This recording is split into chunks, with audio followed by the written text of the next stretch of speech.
Hello guys, I'm back and this is the second part of our retro build series. This time we're looking at the Magicka Sorcerer. This is one of the most popular builds from the year 2015. A lot of people used to run this build, so let's check it out. Our stats, we are running 40k Magicka on this build. Wow, that's a lot of Magicka. Then we are running 23k health, also quite a nice amount of health on a light armor build, not bad, and 15k stamina. This is really important because, of course, you need to dodge, you need to block, you need to break free. So a 15k stamina pool is really good to have. Looking at our regen, 2000 Magicka recovery. This is really nice. This is, you actually don't need more than this to play a viable Sorc, but if we take a look at the sets in a minute, you will see that there is a lot more sustain built into this build. So let's keep going. Our spell damage doesn't look very high with 2300, but if we buff up, we go up to like 3.2k, and with the resource buff, a little over 3.5k. So actually not bad. This is a sustain-oriented build. This doesn't really stack damage, so getting over 3.5k spell damage and having 40k Magicka actually provides you with a lot of damage. Let's take a look at the resists. They're not looking too great right now. Let me buff up. So almost 19k spell resistance and almost 20k physical resistance. This is actually not bad on a pure light armor build. This is a lot of resistance actually, and I will show you how we got to these numbers, because back in the day people used to build their builds a little differently than today. I'll show this in a minute. A crit resistance 1300, not too terribly much, but I mean, we're focusing on other things. We have shields and stuff, so we don't really need too much of this. Our Mundus is the Atronach for the recovery, of course. We are a stage 4 vampire, as many people used to run back in the day. Vampire was almost mandatory on any build, because it gives you nice passives, and yeah, that's the main reason. And we are using the Tri-Stat food, because we don't need to push any more recovery on this build, so we can just go for the nice bulky stats on this build. Really nice. Let's take a look at the sets. The first set that we're running is something you might have forgotten about because it's not used very regularly anymore, and is the Magnus Gift. Really nice set. Back in the day, like the most popular set, I would say, for any Magicka build. This has just great all-around stats: Magicka, recovery, spell damage, and then this is a really unique 5-piece bonus that you really don't see on any other set. When you cast a Magicka ability, you have an 8% chance to negate that ability's cost. What that means is, it's while you're casting, it just happens that one of your casts will be free. This thing has no cooldown, so it can potentially, I would say, potentially proc a couple times in a row. It happened to me before, which is so nice when it happens. It has a nice blue glow when it happens, and this has the potential to save you massive amounts of stamina. Back in the day, I was involved in a very heated discussion on the forums, discussing if Magnus or Seducer is better for sustain. I made the argument that Magnus is ultimately better because the saving potential is so much higher. And that's true, but you can't rely on that because it is an 8% chance proc, so you never know when you will get it and if you will get it. So, really nice set. As you see, we have Nirnhond on this set as our trade. We are running Nirnhond. Why is that, you might ask? Because you don't really see this anymore. Back in the day when the Nirnhone trade came out, a lot of people went for it because the way people used to build their builds was they they went for a lot of sustain and a lot of just overall tankiness, bulk, and Nirnhone was a good way to get the extra resistances, especially on a light armor build. And this actually has more value than, let's say, a reinforced trade. Reinforced doesn't give you quite as much. So extra 300 recovery on any piece is really nice to have.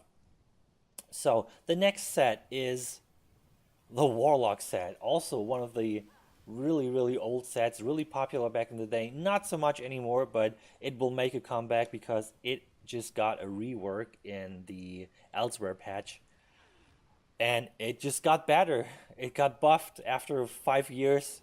This set got a buff. Yeah, very nice. This is also really good.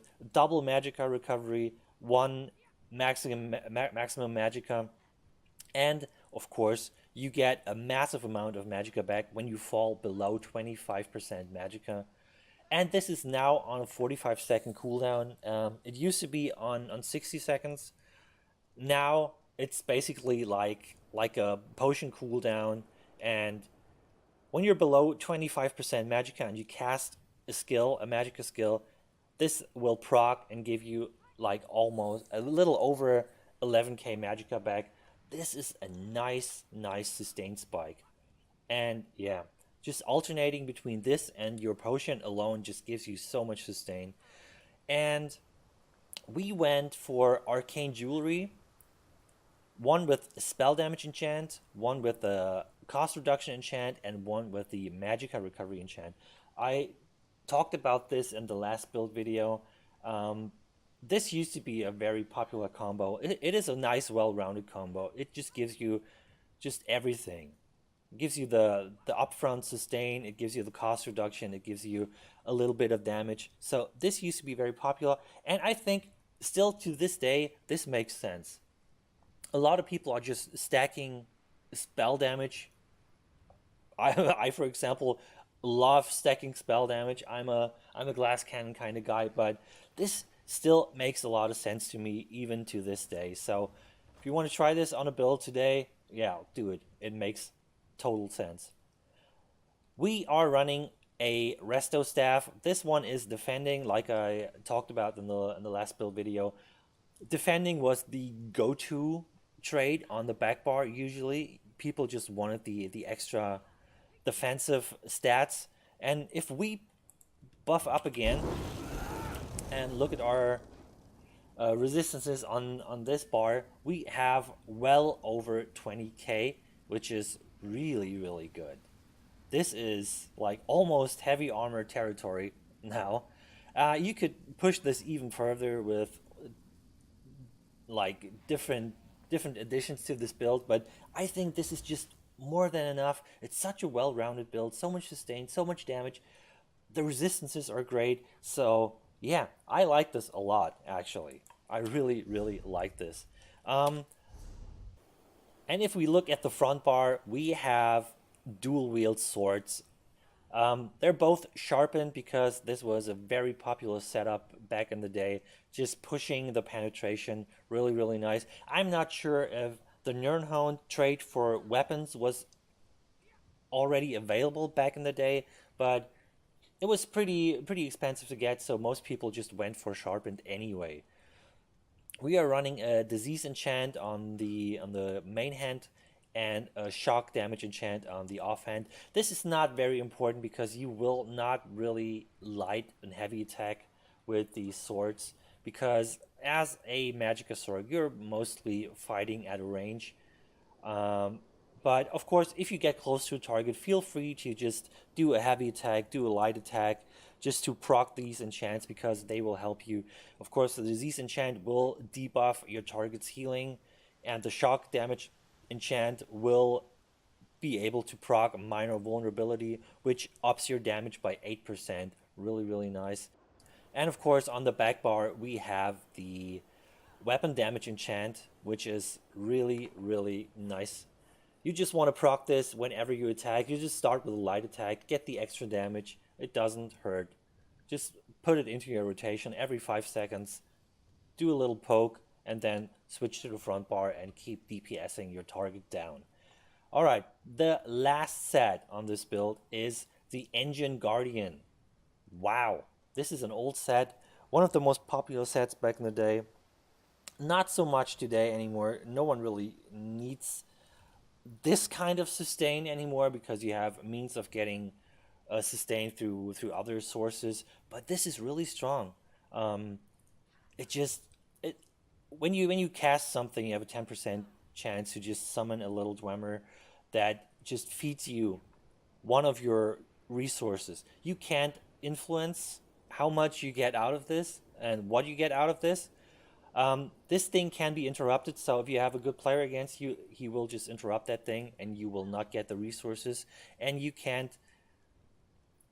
never know which resource you get. You might get the health even though you need the stamina or the Magicka, or you might get the Magicka while you have a full Magicka pool and actually need the health. So it's a bit of a gamble, but boy, I can tell you, if this thing procs and gives you the resource you need, oh, you will love it. You will love it. We are running reinforced traits on this because back in the day, you couldn't really transmute pieces, and you could only get these in the reinforced or the other base traits. Nirnhound did not exist for pieces like this, and like I said, you couldn't transmute them. So people went for reinforced just to stack the resistances even further. Let's move on to the skills. All right, this is a pretty basic bitch Magicka Sorcerer setup. It has been working well for all these years, and so why change it, right? We're running Crystal Fragments, Haunting Curse, and Endless Fury, of course. This is the bread and butter Magicka Sorcerer combo. You always want to start with the Haunting Curse, pelt them with a couple Endless Furies until your Crystal Fragment procs, and then hit them with that, and just do it over and over and over again. We have our Streak, of course. The Streak is, in my opinion, the best morph because you get the shock damage, you get the stun, and of course you just cover some distance. Really, really nice. You can use this defensively to get away or to just stun an opponent, and you can use this offensively as part of your burst rotation because it can do quite a bit of damage.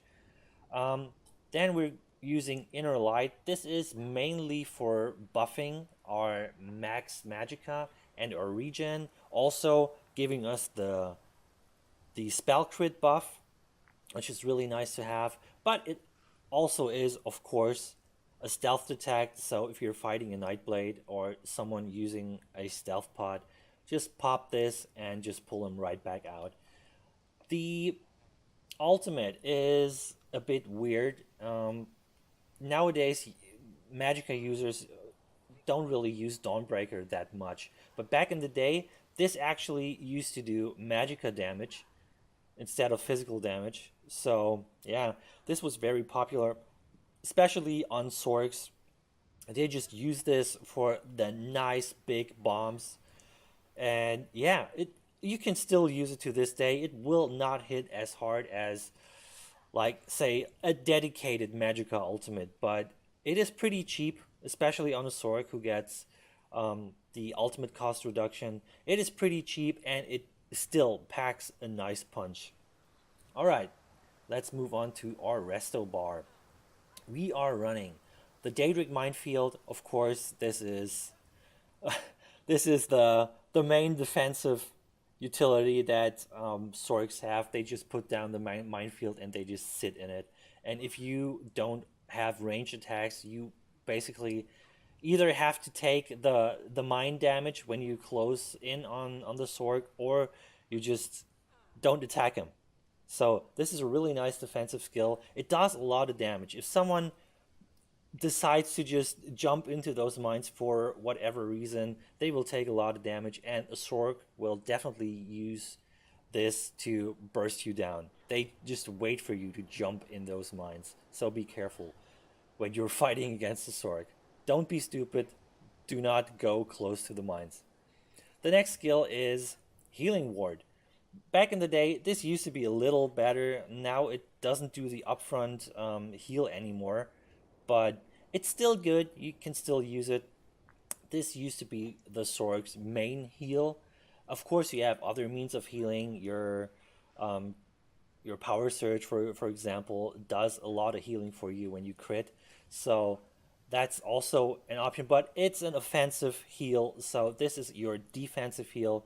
When shit gets real, you pop the healing ward and you throw your hardened ward on top to protect the healing ward, and just you basically you do like I said, you pop this one first, this one after that, and this is supposed to just protect your healing ward until it pops and gives you the big burst heal. Um, you could just not use the healing ward and use something else um, like regeneration. Both morphs of this are really great. Rapid regen gives you a lot of healing, and mutagen also a lot of healing. But if you fall below 20% health, this will give you a little burst heal, and it will just cleanse one debuff off of you. So if you're not feeling the healing ward, this is a good option. Or of course, if you want, you just go for the Blessing of Protection as a burst heal. Feel free to use whatever you want to use. Yeah, like I said, next skill is Hardened Ward. This is the bread and butter shield spam for this build. I did a little test earlier with this setup, and I could just cast 97 hardened wards in a row on this build. 97 until I ran out of Magicka, and this could have kept going. I got I got like 3 health tethers from my engine guardian, so they could have been Magicka tethers, and I could have just kept going. And if my Magnus set would have procced more, I could have just probably pushed like 200 casts on this thing. If you get lucky on this build, you might never run out of Magicka. So this is really, really strong. Like I said, almost 100 straight up spam casts of this skill. Yeah, a lot of defense. The next skill is Boundless Storm. Of course, the main source of major expedition and our resistance buffs. And of course, you get a little AoE dot out of this, which is really nice because it can pull a Nightblade out of stealth, and it can just help take someone down. Just push him, give him the business, pressure them hard. Boundless Storm definitely helps with that. And of course, if you use our next skill, Power Surge, and you have your Boundless Storm up and you hit people with it and it crits, this will of course proc your Power Surge and give you healing. So this is really, really good. These two in combination, awesome. This is also what makes the Stamina Sorc really strong. Just the AoE dot, people getting hit, you're critting on them. Power Surge will give you the strong 3k heal. Really, really nice. And of course, Power Surge is our main source for major sorcery, which is needed on pretty much any Magicka build. As our ultimate, we are using Energy Overload. We will not be using this offensively. You could if you want. Back in the day, this was used to get to your overload bar, which is not a thing anymore, but overload basically gave you a third bar. It's like it was almost like a werewolf transformation kind of thing. When you activated this, you had a third bar that was empty, and you could put skills onto this. And a lot of Sorcs use this, almost all of them, because you could just you could just put in all kinds of skills that you potentially could use on the build like this. A lot of people had their dark deal on this bar. They would just swap over to this bar, dark deal, go back. So yeah, you basically had 15 skills on a Magicka Sorc or Stamina Sorc for that matter. back in the day. They changed this a couple patches ago. I actually liked the change because it was just too much and too unique of a mechanic because no other class had access to like so many skill slots. So I like this quite a lot. We still put it here because this is like they did it back in the day. You could, like I said, still use this. The overload light attacks do a lot of damage, and you can just combine them with uh, with other burst. You know, so feel free to swap this out or keep it. It is up to you. So yeah, that's the skills. Let's move on to the CP. I think back in the day, well, 2015 is when the champion system got introduced. So there were, of course, already builds that utilized the CP. But like I said and explained in the last build video, CP were different back in the day. A lot of passives changed. So this is a modern CP layout that makes sense for this build. So this does not resemble anything that was used back in the day, just because we cannot reproduce the CP system anymore that they had in 2015. We are running 51 in Ironclad because, just the flat damage reduction is so nice to have, especially if you combine this with the resistances that we have on this build and the strong shields. This is really nice and helps a lot.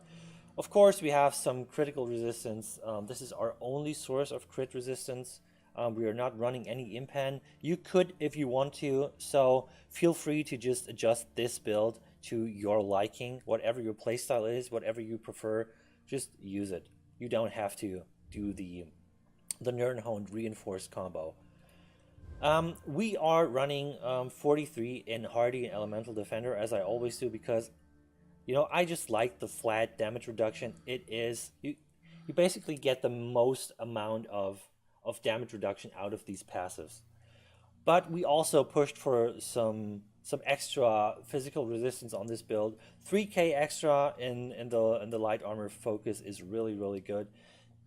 Helps with staying alive, and just fits the build overall. A little less in quick recovery. Usually I go for 12% here, but 10% is enough because the big focus is on the shields. You basically want to keep your shields up. This is your main defense. So you don't really need the strong heals, and you don't have a lot of heals anyway. So between your power surge, the healing ward, and your engine guarding healing you, this is enough healing. You don't have to push more than 10% in this passive. In the green tree, we of course have 37 in Warlord. You gotta break free, and 19 in Sprinter. You gotta sprint sometimes. Um, our our regen layouts are of course 12% Arcanist because we are pushing the regens. 22 in the Mooncalf. A little stamina recovery goes a long way. You don't want to omit this completely, so always keep some points in here. And of course, we have the tenacity, 10%. Getting some extra magicka back from a light attack, from a heavy attack is really nice. And you have the dual wield on the front bar, so you can even get stamina back on your front bar. So if you do it right, you will have absolutely amazing sustain on this build. 37 in Tumbling and 56 in Shadow Ward. I went for the block focus because back in the day, people were not really dodging that much because you didn't really have the amount of like dodge cost reduction that you can get from the champion points today. So most people were blocking most of the time and only dodging when it was really necessary. So I wanted to kind of reflect on that in the passives here. You can just switch these around if you really want. It depends on your playstyle. If you want to do more dodgy playstyle, feel free to just put more points into Tumbling. But I think overall the blocking is really nice. and just block and cast your shield, block and cast your shield. Don't overdo it. This is not a block build. We don't have an ice staff or anything. So yeah, this is just to help you gain control over really like high pressure situations. Reduce the damage for a short time, just block some attacks, get your shields, get your heals, and then turn and burn. In our offensive blue tree, we have like a standard burst spec in here. 56 in Elfborn because you want to get the critical damage, the nice big splats when you crit. It's really nice. Also goes for your critical healing. So this will provide you with quite a lot of healing. When you crit, you will get a lot of healing out of this. 56 in Elemental Expert. Yeah, we just the flat damage increase on all your damage types. Really important on a build like this. 77, a lot in spell erosion. We just want to push the flat 5k spell penetration. And you will have, let me think, you have 5k from this, 5k from the light armor, and what is it, like 2.5k from your dual wield. So you're basically sitting at like 12 or 13k spell penetration. This is a lot, really a lot. And then, of course, 81 in Mastered Arms, just 24% in direct damage attacks. Nothing into Thaumaturge because this is not a damage over time build. You just want to get the really nice, big, bursty damage splats on people. This is what just kills people. The unexpected damage is sudden rush of burst damage, and people can't handle it anymore. You could, of course, play this as a damage over time build if you want. Just put some stuff into Thaumaturge and slot some damage over time skills. But this is basically the old school way to play a Magicka Sorcerer, and people have been playing it ever since. So yeah, still very popular. And this basically wraps up the build. I have no footage for this build, of course, because um, I haven't played this yet. I put this together on the PTS. I might actually play this on the live server on my Magicka Sorcerer because now that I look at it, it looks really good, and I kind of want to get the old feeling, get a little nostalgia. And yeah, if you want to give this a try, feel free. Let me know how it goes. I think, just to answer the question, is it still viable in the year 2019? I think so. I really think so. The playstyle, of course, is still viable because Sorks have been playing this playstyle ever since. But just looking at the stats, this looks really, really good. Like I said, spell damage might be a little bit on the low side, but if you buff up and you get all your buffs, we go over 3.5k, which is actually quite a lot. And then we have the 40k Magicka to push this. We have the almost 40% spell crit and a nice amount of extra crit damage. So this thing really packs a punch, has great sustain, and the resistances are also pretty good. I think this is still in this year a really solid Magicka sword. So if you want to give it a try, feel free. And I will see you in the next video. Have a good one. Bye.